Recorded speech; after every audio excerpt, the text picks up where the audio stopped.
We begin in Bangor, where a woman who was once an assistant district attorney in Franklin County, sworn to uphold the law, today learned her fate in federal court.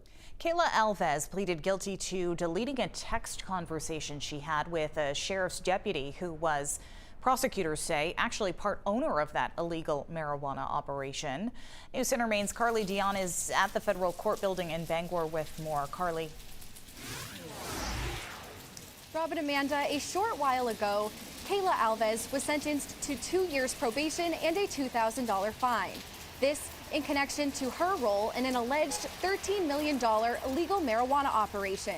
Here's a recap of how that scheme was busted.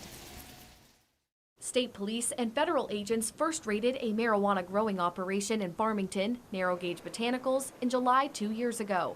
Court documents show the company was growing the crop mostly to sell out of state, bringing in roughly $13 million over 6 years. Randall Cousineau of Farmington financed the operation. He pleaded guilty to drug possession and distribution last October.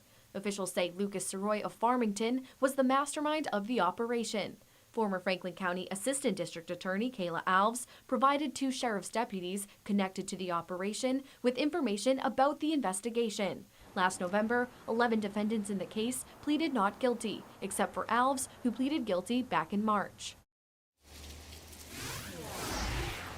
The recommended sentencing for Alves was 10 to 16 months in prison. However, U.S. Prosecutor Noah Falk asked for just 6, taking into account Alves is a single mother of 3 children and a veteran who was honorably discharged as a sergeant. We thought that this prosecution was very important to bring because Ms. Alves was a public servant, she was a prosecutor, and she had a duty to the public to treat everybody fairly and with respect. She had a duty to always act in the best interest of the state. Following the sentencing, Judge Lance Walker told Alves he has every confidence she will return to a life of honor and integrity. Amanda? Carly Dion live in Bangor. Thank you, Carly.